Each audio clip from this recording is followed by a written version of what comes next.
Olá, meu nome é Adriano e seja muito bem-vindo ao Efeito Colateral.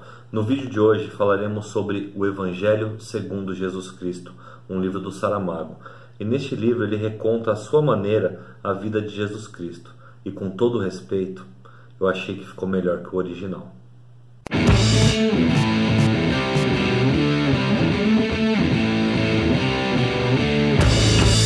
O livro é narrado em terceira pessoa, compreendendo a história de Jesus desde a sua concepção até o momento da sua morte. Saramago conta a história de Jesus Cristo como um emocionante drama humano, muito humano.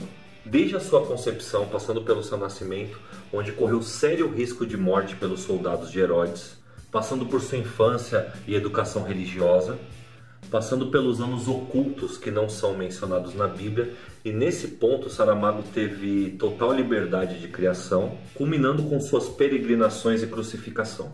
Saramago procura seguir a mesma linha histórica dos evangelhos, modificando muitas coisas, deixando a história mais próxima do que Jesus era e sentia do que da história divina e profética. E para mim são três pontos principais contados nos primeiros capítulos, que serão a estrutura para a amarração da história. São eles: a visita do anjo a Maria, o massacre dos inocentes e a morte de José. Diferentemente da Bíblia, o anjo não anuncia que Maria ficará grávida. Ela já sabe que está grávida, não é mais virgem, pois ela já é casada com José.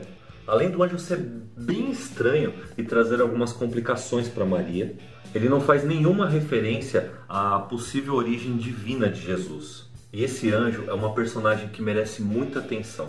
É uma personagem extremamente interessante. Não há o sonho como aviso. José está trabalhando e escuta os guardas discutindo sobre o modus operandi de como será o massacre. Ele sai correndo para poder fugir com a mulher e filho, mas quando ele chega na gruta, manjedoura, ele acaba escutando os gritos das mulheres desesperadas que naquele momento tinham seus filhos assassinados. Ele nem precisa fugir, porque ele está num lugar isolado e os guardas não vão chegar até lá. A partir daí, a culpa por não ter avisado os outros pais vai ser um elemento que vai perseguir ele por toda a vida. Na Bíblia não é retratada a sua morte. Ele está presente na infância de Jesus, pelo menos até os seus 12 anos. Depois a Bíblia só volta a contar a história de Jesus com 30 anos e José não está mais lá. No livro, José morre quando Jesus iniciava sua adolescência, de forma bastante injusta e cruel, gerando uma certa revolta em Jesus, revolta essa por uma série de fatores que culmina até com o fato dele sair de casa com tão pouca idade. A partir daí começa a sua trajetória, descobertas acerca de sua história, o encontro com Deus e o sofrimento por ter que fazer aquilo que ele não quer. Em resumo, um homem que conhece o seu destino, discorda dele, sofre com ele, mas não pode fugir. Outros dois detalhes muito interessantes do livro. Um deles é como ele aborda o tempo todo como a mulher era inferiorizada naquela sociedade, e isso de forma muito irônica e ácida. A única mulher diferenciada na história, principalmente à importância e ao tratamento dado, é Maria Madalena. O outro ponto são as inversões sobre a percepção que temos de algumas personagens que o Saramago vai fazendo ao longo da história. Como por exemplo no primeiro capítulo. A leitura se inicia com Saramago fazendo uma descrição dessa pintura, onde ele comenta que o da esquerda, olhando para cima, com seus cabelos encaracolados como de anjos, só pode ser o bom ladrão. Comenta sobre quem são e os detalhes de quem está na parte de baixo da cruz, descrevendo o sofrimento principalmente das mulheres. Mas o que há de mais interessante são duas personagens, o mau ladrão e o homem do vinagre. O mau ladrão, que tem a cabeça caída, com o rosto magro que dá pena, bem diferente do ladrão da esquerda.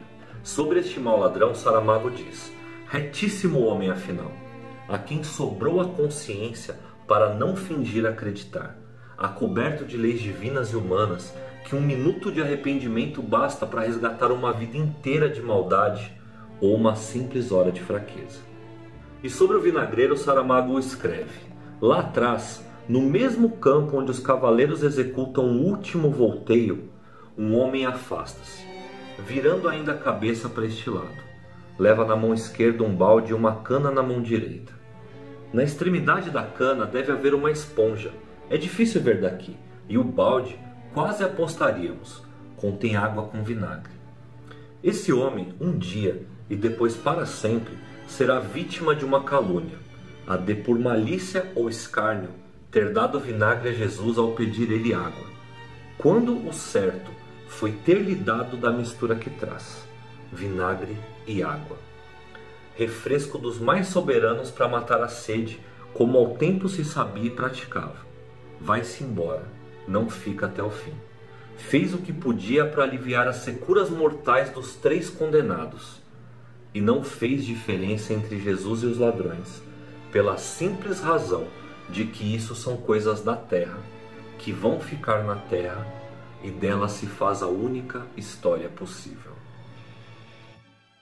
Durante a leitura é muito interessante a forma como a narrativa é apresentada, como por exemplo o caso dos 3 reis magos, que eram meros pastores, e que ao invés de dar presentes como ouro, mirra e incenso, os presentes que eles deram foram pão, queijo e leite.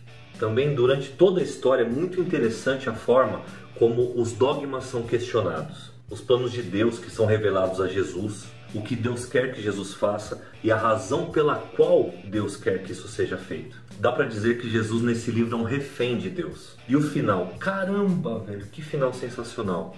O capítulo da crucificação é demais. E que inversão simples, mas tão forte. É como se ele ficasse te cutucando durante a história inteira e no final ele vem dar um soco e te nocauteia. Pensa comigo, Saramago pega a história mais famosa do mundo, a reconta e coloca a sua crítica nela.